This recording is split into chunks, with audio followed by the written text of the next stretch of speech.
स्त्रिया आणि पुरुष यांच्यामध्ये श्री चक्रधर स्वामींनी भेद करू नये असं प्रतिपादन केलेलं होतं. त्या काळामध्ये स्मृतीने असं म्हटलं होतं, पतिरेको गुरुस्त्री नाम. स्त्रियांना शिक्षणाचा अधिकार नाकारलेला होता, मोक्षाचा अधिकार नाकारलेला होता. स्वामींनी मात्र तो अधिकार त्यांना दिला आणि आपल्या मठामध्ये, आपल्या मार्गामध्ये स्त्रियांना सामील करून घेतलं. एक आचार्य स्त्री झालेली होती आणि त्या स्त्रियांना जर शिक्षण नसेल तर तत्त्वज्ञान समजेल कसं? आणि म्हणून स्वामींनी अतिशय सोप्या भाषेमध्ये तत्त्वज्ञान समजावून सांगण्याचा प्रयत्न केलेला होता. एक दिवस एक प्रल्हादबाईचा नावाची स्त्री तिथं बसलेली होती. त्या बाईला सांगितलं की तुम्ही देव जाणा? तर ती म्हणाली जाणते. देवता जाणा? तर म्हणे जाणते.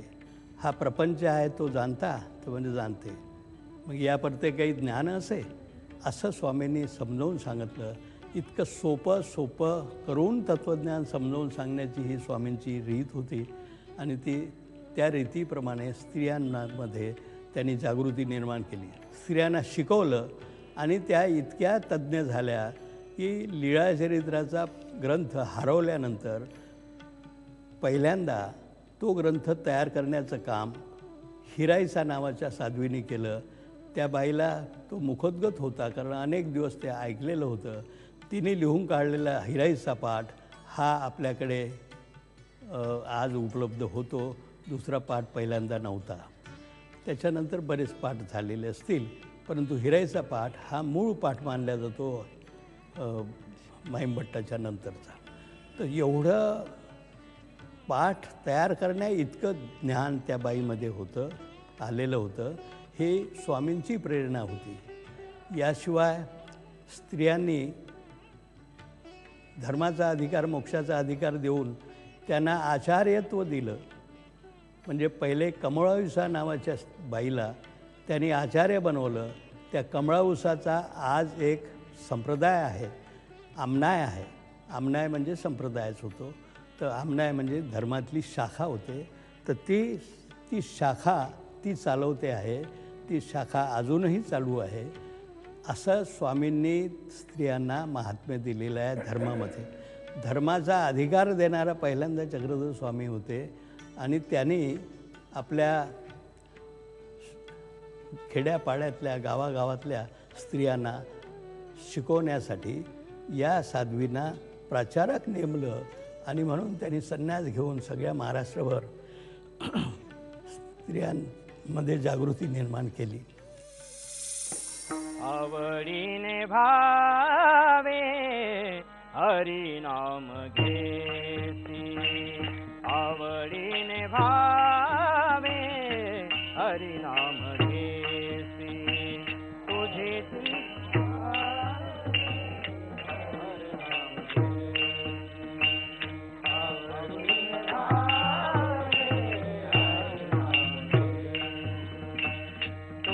चिंता त्याची सर्व आहे, तुझी चिंता त्याची सर्व आहे.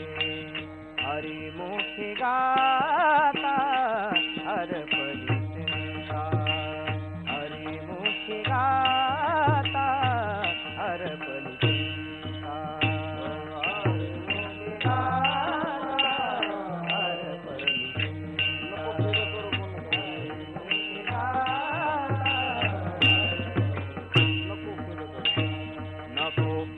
करू कोणत्या गोष्टीचा पती लक्ष्मीचा जाणत असे, पती लक्ष्मीचा जाणत असे. हरिमुखी गाता हरपली चिंता, हरिमुखी गाता हरपली चिंता, हरिमुखी गाता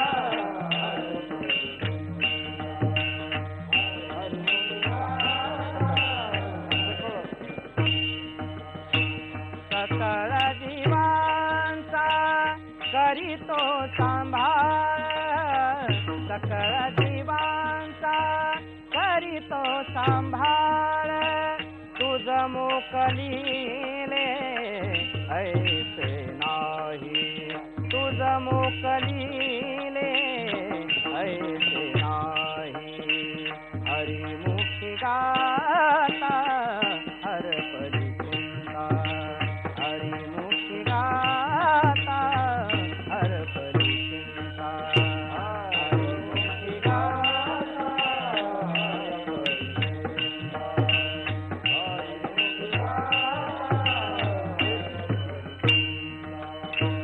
कैसी स्थिती आहे कैसा परी राहे जैसी स्थिती आहे कैसा परी राहे कवतुक तू पाहे संचिताचे हरिमुखी गाता हर परी चिंता हरिमुखी गाता हर परी चिंता हरिमुखी गाता हर परी चिंता हरिमुखी गाता